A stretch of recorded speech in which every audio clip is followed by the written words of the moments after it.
last week was a momentous week, it has to be said, for Donald Trump, probably his best week of the presidency. The United States is riven, it has to be said, factionally between Democrats supporting and Republicans supporting camps. When I toured the United States and America in 1992, yeah, 92, wasn't it? Yeah. I could see it for myself. It would seem that it's only got worse over the last, 30 odd years. Now you're either a Republican or a Democrat, and you either think Donald Trump is the best thing since bee's knees, or you think that he is spawned from hell, or some combination thereof. I suppose there must be people in the middle. I assume that our next guest is Professor Jerry Shuster, joins us from Pittsburgh, Pennsylvania. Thank you so much for joining us at this late hour. Really appreciate your time, Jerry. Not a problem. Happy to join you. Nice to have you on. Listen, mate, you would have heard my introductory remarks about you're either a Republican or a Democrat, and you see the world in a sort of bipolar way. Are there people in the middle?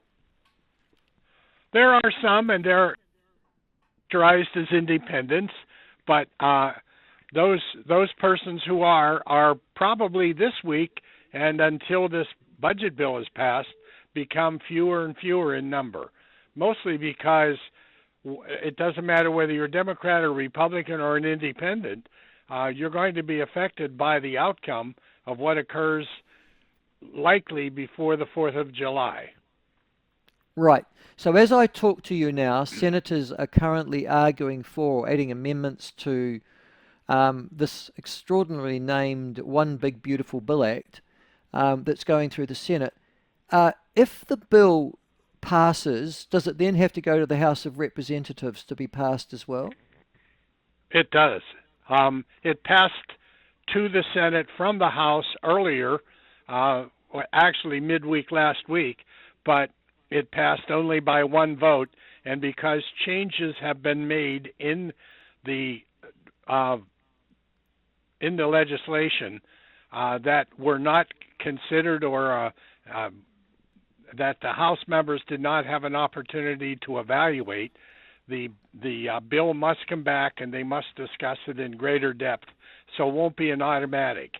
And that's where they think that the bill becomes stalled, because that more and more as the evening goes on, they're finding out that various important groups politically, meaning the independents themselves and the people on the lower end of the economic scale, are being much more deeply affected by the bill as it currently stands than any other particular group in the nation. So that could have a major impact. So some of the stalwart senators, Republicans, one notably from North Carolina, who says, and he is totally dramatically opposed to this, and said outright that President Trump is a liar, because in his early in the political campaign, right now he's doing the exact opposite. So that's where the argument stands pretty much at this point in time. Okay, so you've got two Republican senators. You've mentioned North Carolina Senator Tom Tillis. I think the other one is right. Rand Paul of Kentucky. Rand Paul. Yeah, they are going to vote. And there are other ones that are kind of leaning right now. They're not quite sure where to go. And they're senators who in 1926 are likely to be up. I think there are about 6 of them who are on the, not strong in their hold on the office at this point in time. And, at the end of 2026, there'll be another election. And this could change the whole face of both the House and the Senate if this bill, whichever way this bill goes. Okay. So as I understand it, the Senate Republicans can lose. 3, they can go and vote. 3 can go, and the bill will still go through because Vice President will have their casting. Yeah, the Vice President can then break the tie. Yeah, but that would send a a deep message to the Democrats, though, if it takes the vice president to break the tie for something that was so critical to the Republican Party and in particular to the Republican senator, or Republican president. Okay, but nonetheless, it will be passed. Donald Trump had a very good week last week. He managed to get a ceasefire out of Iran and Israel after swearing at both of them, which just goes to show that foul language can have its place. And then obviously he got that victory in the Supreme Court, where the lower courts were effectively striking down his executive orders. What's the reaction been, particularly to the Supreme Court judgment in the States? Well, in general, I think a lot of it depends on which side of the fence you are on those particular issues, and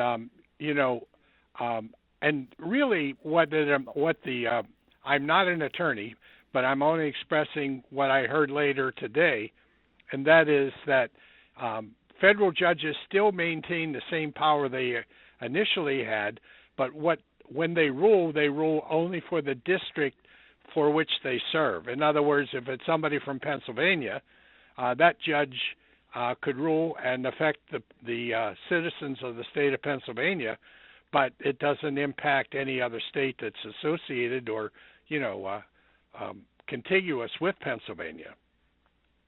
Right.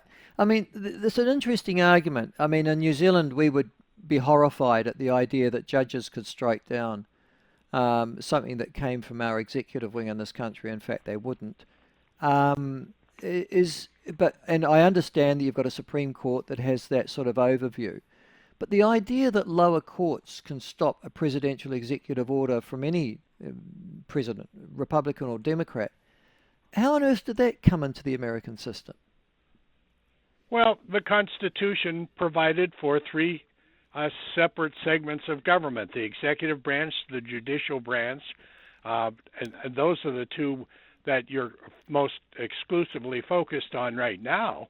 And so each of them have their own, constitutionally, have their own individual powers. And the power of the Constitution of the United States suggests pretty much what it's determined legally by the Supreme Court. But again, as I said, what they have determined only impacts the area that they're in charge United of. States. Yeah, and the local states still maintain the power of their judicial system. So this continues to be something that will be argued for years to come, because the court right now has three appointees, most recently by the current president, but there were two others that were long-term appointees by a former Republican president, and so it's, at most it would be a 5-4 vote, but there are only three persons supporting the opposite point of view at this point in time. Yeah, I mean, listen, I'm a long way away from you. I haven't been raised in the United States. I haven't been educated there. I've not been involved in the political process there. But from here, a Western democracy with a Westminster tradition, when we look at the United States of America from New Zealand, what we see is that almost every aspect of your political and your judiciary are weaponized and are into two almost armed camps, Republican and Democrats. I mean, that particular is not just confined to the political arena as well, but it's obviously found its way into judiciary as well. Listen, unfortunately, you're accurate on that conclusion. Yeah. So, listen, I'm just, what's the solution? I mean, you're not getting, as a country, that the division seems to be getting more entrenched and more intractable and more bitter. As I say, looking at from a long way away, have we got that impression right, or is that just wrong? There are times when that occurs because of the way the judges are appointed to the Supreme Court, but they're appointed for life, so they can change. There are a couple of those judges that, though they were appointed by President Trump in his prior term, they could change their minds. So anything could occur, and it's not something that will be permanent historically. That's one of the issues that the Supreme Court faces. That today they vote one way, 3 years from now they could a vote by another group of 9 persons on the Supreme Court could change the entire direction. So the system works, and it's good that it is modeled that way, because sometimes they make errors, and I happen to be on the side pretty much the way you say that the citizens of New Zealand feel, that at this point in time that they want something that's more solid. When they make a decision, it's a permanent decision. And it won't change depending on whoever gets in, if it's Democrat or Republic. So we got this whole yin-yang thing If they change